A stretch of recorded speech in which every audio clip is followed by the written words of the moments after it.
आज जो मैं आपको किस्सा सुनाने जा रहा हूँ, यह घटना मुकेश के साथ करीब 10 साल पहले घटी थी। मुकेश अपने होम टाउन से लगभग 50 किलोमीटर दूर किसी दूसरे शहर में जॉब करता था और छुट्टी के दौरान ज़्यादातर ट्रेन से ही अपना घर आता था। तो ठीक वैसे ही एक दिन वो ट्रेन से अपना घर आ रहा था और उस दिन ट्रेन बहुत लेट था, इसीलिए उसको स्टेशन में उतरने में करीब रात के 1:30 बज चुके थे और स्टेशन छोटा था, इसीलिए रात के 1:30 बजे वहाँ से सवारी मिलना बहुत मुश्किल था। और मुकेश का घर स्टेशन से लगभग 2 किलोमीटर दूर था, तो उसने सोचा कि पैदल ही चले जाते हैं। इसीलिए उसने पटरी किनारे किनारे चलना शुरू कर दिया। थोड़ी दूर ही गया था कि उसको लगा कि उसके साथ कोई चल रहा है। उसने देखा तो एक लड़की थी। उसने उससे पूछा कि तुम्हारा नाम क्या है और तुम कहाँ गई थी? तो लड़की बोलती है, मेरा नाम रेखा है और मैं हॉस्टल में रहती हूँ और अभी घर जा रही हूँ। एक तरीके से मुकेश को भी बहुत अच्छा लगा, क्योंकि उस वक्त उसको एक साथी मिल गया था। इसीलिए मुकेश उस लड़की के साथ बातें करते करते अपना सफ़र तय कर रहा था। लड़की उसको बोलती है कि मैं 12 क्लास में पढ़ती हूँ। पटरी के दोनों किनारों में फसल बोई गई थी। फिर लड़की उसको पूछता है, क्या आप बैडमिंटन खेलते हो? तो मुकेश बोलता, हाँ मैं खेलता हूँ। तो लड़की बोली कि मैं एक टूर्नामेंट के दौरान आपको देखी हूँ। तो मुकेश बोला, अच्छी बात है। तो बातें करते करते उन लोगों को पता ही नहीं चला कब फटक के पास पहुँच चुके थे। फिर लड़की ने मुकेश से कहा कि मेरा घर आ गया है। अपने हाथों से इशारा करते हुए मुकेश को अपना घर दिखाया और बोली, मैं अब चली जाऊंगी, आप भी जाइए।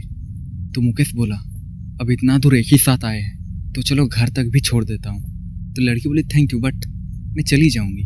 तो मुकेश लड़की को बोला कि ठीक है तुम जाओ, मैं यहीं खड़ा हूँ और अपना गेट पहुँचने पर मुझे एक बार आवाज़ दे देना, मैं चला जाऊँगा। लड़की ठीक वही करती है। वो अपना घर जाती है और गेट पहुँचने पर एक बार ज़ोर से मुकेश को आवाज़ लगा देती है। फिर मुकेश निश्चिंत होकर अपना रास्ते पर निकल जाता है। और उसके ठीक 2 दिन बाद मुकेश किसी काम की वजह से बाजार आया हुआ था। तो उसने सोचा कि एक बार उस लड़की से भेंट कर लिया जाए, क्योंकि उस दिन रात को उसी के साथ आया था। तो ये पूछना चाहता था कि वो सही सलामत घर पहुंची या नहीं। तो मुकेश ने एक दुकानदार से पूछा, यहाँ रेखा नाम की लड़की का घर कहाँ है? वो हॉस्टल में रहती है। तो दुकानदार ने उसको रेखा का घर दिखा दिया। तो मुकेश देखा उसके घर के पास एक आदमी टहल रहा है। उसको लगा कि रेखा के पापा होंगे। उनके पास जाता है और उससे बोला कि रेखा उस दिन सही सलामत घर तो पहुंची है ना? उस दिन हम लोग एक ही साथ आए रात में। तो रेखा के पापा उसको घर बुलाता है कि चलिए घर में बैठ के बातें करते हैं। तो मुकेश उनका घर में इंटर किया और गेस्ट रूम में बैठने को दिया। और एक लड़की मुकेश के लिए ठंडा पानी लेकर आया। तो मुकेश ने रेखा के पापा से पूछा कि रेखा कहाँ है, दिखाई नहीं दे रही है। तो रेखा का पापा दीवार की तरफ इशारा करते हुए मुकेश को बोला कि वो रहे। और जब मुकेश दीवार की तरफ मुड़ा तो उसने देखा कि दीवार में एक फ़ोटो लगी हुई थी जिस पर माला चढ़ा हुआ था। और वो फ़ोटो किसी और का नहीं, रेखा का था।